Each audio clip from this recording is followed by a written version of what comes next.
Good morning ఆరు. ఇటెందుకు వచ్చా? ఎప్పుడు నాకు మీరే గుర్తుకొస్తున్నారు. ఐ థింక్ మీ మీద నాకు లవ్ అనుకుంటా. ఏంటి రేపండు నువ్వు వెళ్ళి వసంత్ ఇంట్లో ఇడ్లీ రెడీగా ఉందేమో చూసి తీసుకురా. నేను చెప్తుంది నిజం. మిమ్మల్ని ప్రేమిస్తున్నాను. ఏ ఈ లవ్ గివ్ అంతా చూడడానికి మేడి పండు లాంటిది. పగలు కొడితే పురుగులు ఉంటాయి. ఇలా చూడు, పక్కనే ఒకడు వాంతి చేసుకున్నా అర ప్లేట్ బిర్యానీ మేము హాయిగా తింటాం. 10కి 10 రూమ్ లో 15 మంది నిద్రపోతాం. మేము ఉన్నది 20 మంది. ఒకే కక్కస్ యూస్ చేస్తాం. నీ వల్ల అవుద్దా? ఊరికే నా హీరోయిజం చూసి బెత్తరపోయి లవ్ గివనక. ఏ పో ఎల్లు. నువ్వు ఆ రోజు ఏమనుకుని నా మెళ్ళో చైన్ వేసావో నాకు తెలియదు. నేను దాన్ని తాళనే అనుకుంటున్నాను. ఆ తర్వాతే నాకు తెలిసింది నేను అసలు పూనదాన్ని కాదు, పులివెందర దాన్ని అని.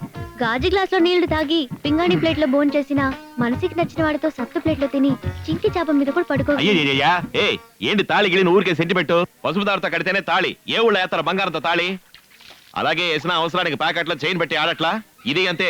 వాళ్ళు నిన్ను పెట్టి ఆడారు, నేను చైన్ పెట్టి నిన్ను నడిపించుకొచ్చా అంతే. అంతేకాదు మేమందరం చాలా చెడ్డోళ్ళం. పొత్తు కుదరదు.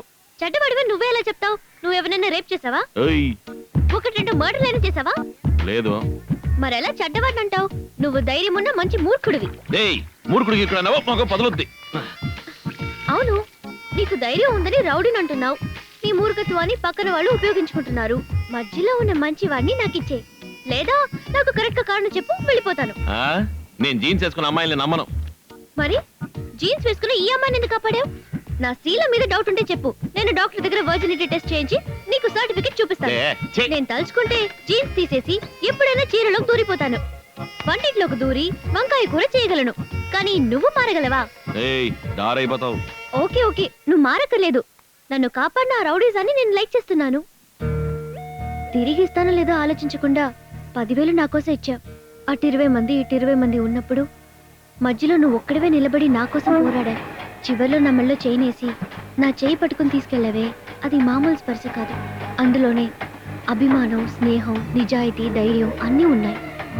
కారులో వస్తున్నంతసేపు ఇక మీదట నా జీవితం నీతోనే అనుకున్నాను.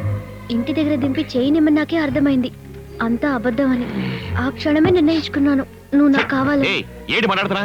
నేను కుదరదని చెప్పారు కదా, బయలుదేరు. ఈ ఏరియా వైపు రాకు.